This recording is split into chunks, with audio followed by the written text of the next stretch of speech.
Aussi longtemps que nous serons sur cette terre, jusqu'à mon dernier souffle, je témoignerai Jésus-Christ est bon. Amen. Alléluia. Amen. Avant que je ne quitte cette terre, remettez coup de tête à Souka. Yes. Jésus-Christ est bon. Quand? Ok. Alléluia. Amen. Parce que sur la croix, Jésus l'a aussi fait. Alléluia. Amen. Mais en attendant, nous sommes sur cette terre, marchant sur cette terre, accomplissant la parole de Dieu et que les promesses, les prophéties de Dieu s'accomplissant dans notre vie. Bien-aimé, ce n'est pas un hasard que toi et moi nous sommes venus sur cette terre. Les autres ne comprennent pas, mais toi et moi, nous comprenons. Voilà pourquoi, malgré le froid, malgré la température, tu as dit non, aujourd'hui c'est la journée de l'Éternel. Il y a ceux-là qui sont venus parmi nous, qui sont venus avec les transports en commun.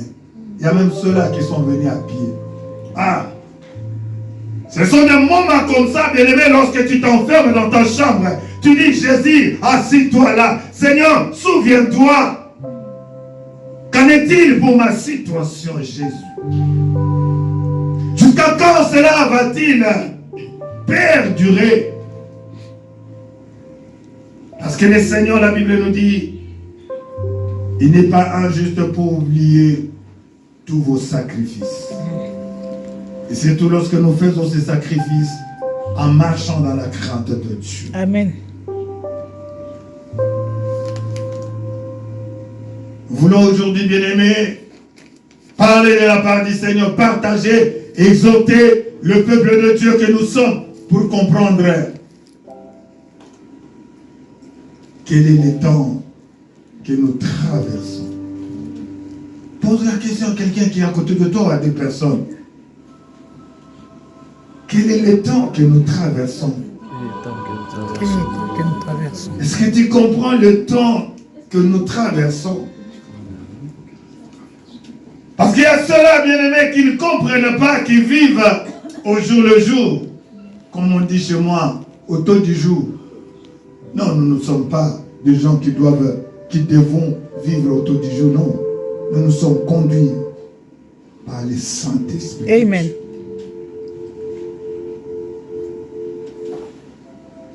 Dans ma prière, j'ai toujours demandé cela au Seigneur, même si ce n'est pas écrit dans sa parole. Mais par l'amour que j'ai et la foi que j'ai en lui. Jésus est le chemin qui amène au Père. Amen. Le Saint-Esprit est le chemin qui m'amène moi à Jésus-Christ. Il dit, je ne vous laisserai pas orphelins, je vous enverrai les consolateurs. Lui qui l'a envoyé à aider pas avant. Voilà pourquoi, lorsque je pleure dans ma prière, je dis, Saint-Esprit de Dieu, conduis-moi dans la présence de Jésus. Prends ma requête, amène devant le saint trône de Jésus. Prends mes larmes, recueille mes larmes, va les verser dans la coupe de Jésus. Fais retentir ma voix dans la présence de Jésus. Nous étions dans un programme bien-aimé où le Seigneur nous a parlé du bilan. Le bilan, c'est un rapport bien-aimé entre les actifs et les passifs, c'est-à-dire ce qui est positif, la réussite, permettez-moi l'expression, et nos échecs dans les camps des passifs. C'était aussi un temps pour que tout un chacun d'entre nous fasse le bilan par rapport à sa marche vis-à-vis de Dieu. Pour les mariés, faire le bilan. Comment vous vivez en tant que des mariés, oui. La famille fait aussi le bilan. Comment les parents vivent aussi avec leurs enfants. Le bilan par rapport aussi à notre vie professionnelle. Faire le bilan aussi par rapport à notre marche. Par rapport à la parole de Dieu. Parce que quelqu'un qui n'arrive pas à faire le bilan, ne va pas progresser. Parce que le bilan nous permet de comprendre nos échecs, nos côtés forts et nos côtés faibles pour nous permettre d'améliorer. Nous sommes aussi à la fin de l'année, bien-aimés. Faire aussi le bilan.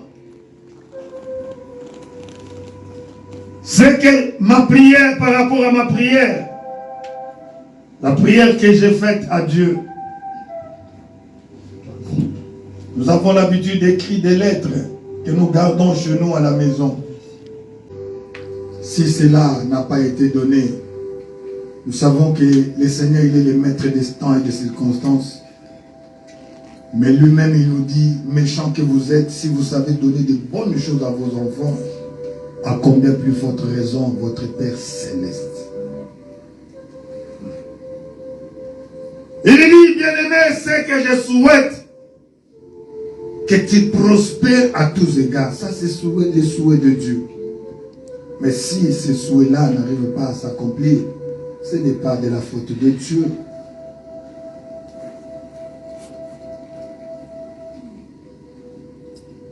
Et aujourd'hui, bien-aimés, nous voulons, parce que nous sommes dans le mois de décembre, il y a certains qui m'ont posé la question, me dire, mais papa, est-ce que c'est cela, la prière que nous avions faite là, et c'est la dernière? Non. Nous marchons selon les directives du Saint-Esprit. Le mois de décembre, c'est un mois, même dans le calendrier de ténèbres, c'est un mois de sacrifice où il se prépare à monter des grades.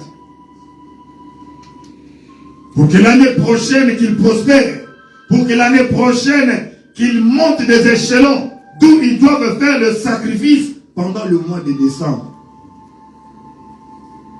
Raison pour laquelle toi et moi, nous devons être pendant ce mois dans la présence de Dieu. Voilà pourquoi aujourd'hui, bien-aimés, nous voulons partager la parole de Dieu pour te rappeler que ce mois, ce n'est pas un mois de distraction. Voilà pourquoi nous avions commencé par poser la question à la personne. Quel est le temps que nous vivons? Nous allons lire la parole de Dieu.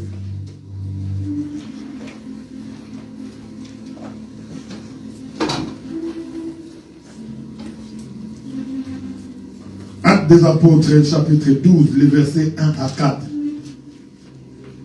Et la deuxième lecture sera faite dans Actes 12, 20. Actes des Apôtres, chapitre 12, le verset 1 à 4. Et l'autre va lire seulement le verset 20. Actes des Apôtres, chapitre 12, le verset 1 à 4 et 20. Vous avez perdu la pédale, les amis, parce que vous séchez tellement. Alors que vous aviez atteint un niveau. Allez-y.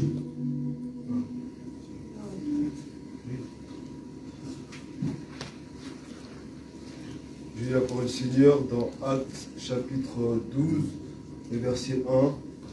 Vers le même temps, le roi Hérode se mit... Reprenez au micro, fils. Je lis la parole du Seigneur dans Actes chapitre 12, le verset 1. Vers le même temps, le roi Hérode se mit à maltraiter quelques membres de l'Église, et il fit mourir par l'épée Jacques, frère de Jean. Voyant que cela était agréable aux Juifs, il fit encore arrêter Pierre. C'était pendant le jour des pains sans levain.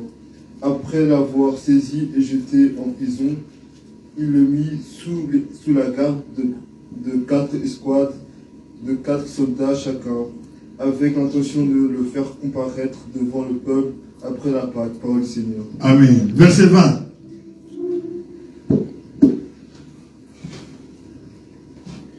J'ai lu la parole du Seigneur dans Actes des Apôtres 12, 20.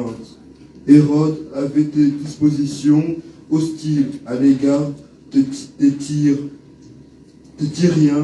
et des Sidoniens. Amen. Partie A seulement.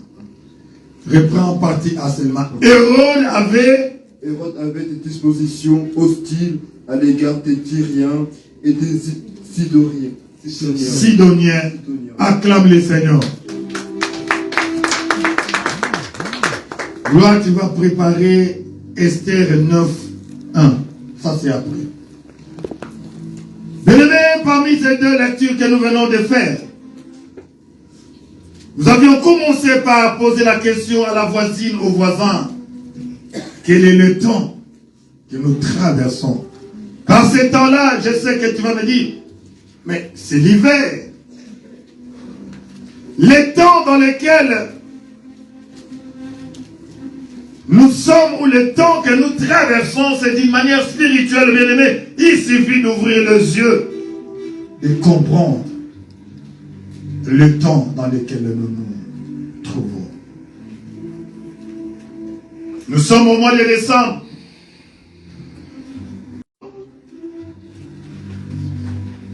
Vers le même temps, Hérode s'est mis à maltraiter quelques membres de l'Église. Pourquoi? Parce que toi, chrétien, tu te poses la question. J'ai toujours des combats. Tantôt ça va, tantôt ça ne va pas. C'est parce que avant d'aller à l'école, on devrait faire quelqu'un. Quelqu'un devrait voyager, on devrait faire quelqu'un. Quelqu'un devrait aller à l'université, on devrait faire quelques cérémonies. Mais le jour qu'il a accepté Jésus, après qu'il s'est fait baptiser, les choses ont commencé. Alors que tout était calme comme un fleuve tranquille dans sa vie. Il est dit qu'un jour, il allait avec sa famille à l'église. Ils habitaient du côté plus qu'Anvers. Chemin faisant, alors que la voiture était hermétiquement fermée et que les enfants avaient attaché leur ceinture. Tout à coup, soudain, brusquement, boum! Et il regarde sur le rétroviseur. C'est son enfant qui est en train de faire. Alléluia.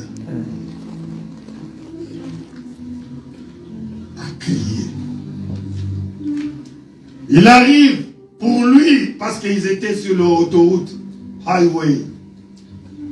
Il savait que non, il n'y a rien. Il n'y a plus, l'enfant est... Mais la main de l'Éternel qui garde, qui protège. Bien-aimé, marche avec Dieu, s'il vous plaît. Alléluia. Ne sois pas un pied dedans, un pied dehors. Parce que tu seras à la merci de l'ennemi. Sois de deux pieds avec Jésus. Même si la mort viendra, la mort te trouvera en Jésus. Alléluia. Même si les combats viendront, tu seras sous la protection de Dieu. Amen. Il va s'arrêter quelques mètres plus loin. Au lieu de faire marche arrière, il tremblotait au volant. Parce qu'il ne voulait pas voir l'état dans lequel se trouverait son enfant. Parce qu'on lui a dit, c'est lui qui devrait hériter la chose. Comme il avait refusé. Il paraît que dans leur village, cette chose-là, tu peux être aux États-Unis. Lorsque celui qui l'avait meurt, c'est la chose qui va choisir la personne qui va l'hériter. Il est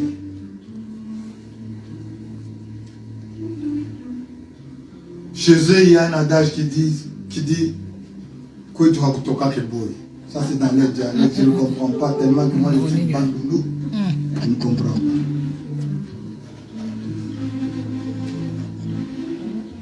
Alors que dans cet adage, ils disent, chez eux, il n'y a pas de bonnes.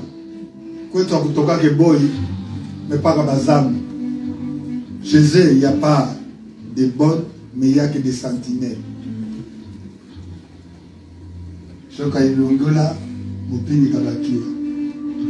C'est chez eux. Il va quand même descendre en pleurant, Seigneur, Seigneur, Seigneur. Il ne voulait pas voir. Il va trouver la deuxième bande. L'enfant, troisième bande. Dieu va gagner la main de Dieu. Et la nuit, il viendra. Il va pleurer. Pendant qu'il pleurait, on lui dit, tu as été choisi là, au village. C'est toi qui devrais porter le bracelet. Le bracelet. Lui, il dit demain, j'avais appris que mon nom a été cité. Ceux-là qui ont refusé, ils ont fini par passer. Parce que ces dieux-là, on ne les défie pas. Mais moi, je vais te dire, bien-aimé, ils ont un Dieu qui est passager. Mais toi, tu as celui qu'on appelle éternel Dieu. Un jour, bien-aimé, Abraham regardait son horloge et disait, pendant sa prière, j'aime Abraham. Parce qu'il ne pleurait pas devant la face des hommes, mais devant la face de Dieu. Il disait, mais voici, je m'en vais sans héritier. Dieu lui a dit, je suis le Dieu tout-puissant.